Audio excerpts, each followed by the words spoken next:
approximately 500,000 acres of land in the country. To put that figure in perspective, the total land size of London is approximately 386,000 acres. In fact, the largest city in California and one of the largest in the entire United States, which is Los Angeles, measures approximately 321,000 acres in total area. However, just one family controls more than this in the African country of Kenya.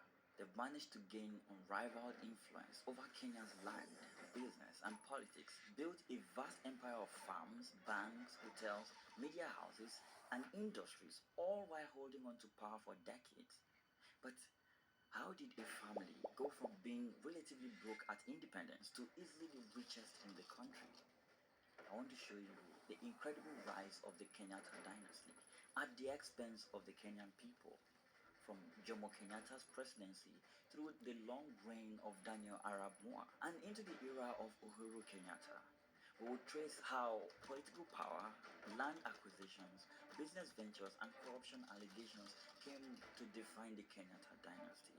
This is the story of how the Kenyatta family captured Kenya.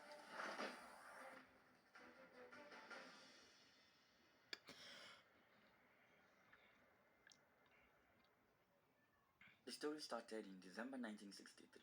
I, Jomo Kenyatta, being chosen and admitted to the cabinet in Kenya, do swear that I will be true and faithful to Kenya had just gotten rid of British colonial rule.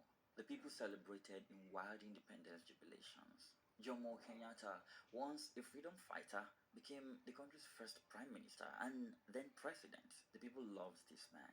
He gave them hope for the future, along with promises that he would return land to dispossessed Africans. However, about a year after the independence celebrations, things quickly began to unravel. With the British colonial settlers leaving, the young nation soon faced the challenging task of redistributing land held by those departing Brits, who were majorly farmers. After several options were considered, Kenyatta's government launched something called the Million Acre Settlement Scheme, based on the willing buyer, willing seller principle. This simply means a transaction is only valid if both the buyer and the seller freely and voluntarily agree to the terms of the sale. That includes the price, of course.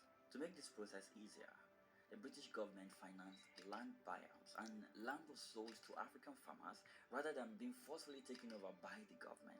There were loans given out for this very purpose. In practice, however, those with political connections sort of took advantage of this program.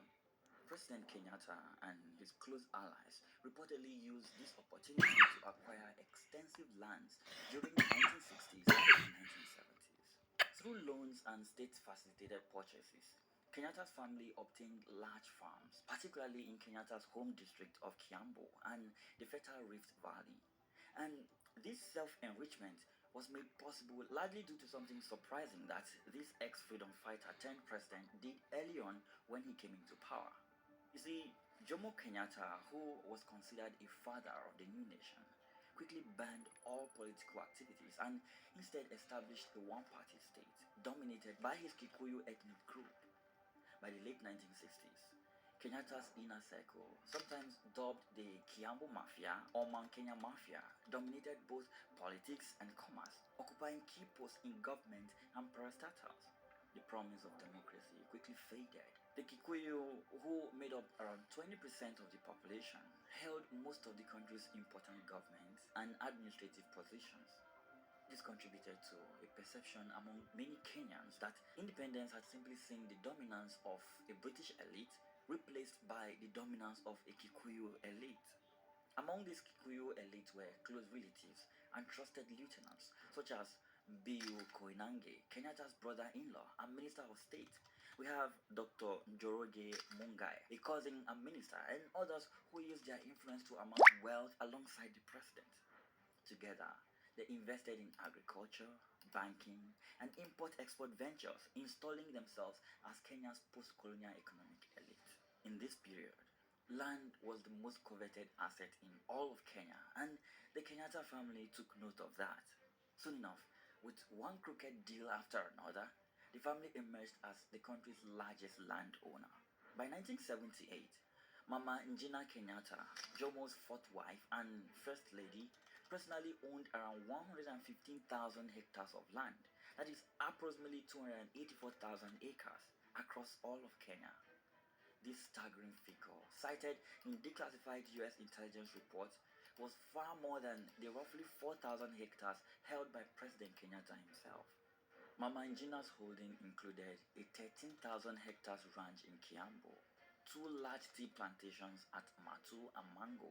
She also had three estates near the Tanzanian border and another large holding at Kenya's coast. Much of this land was acquired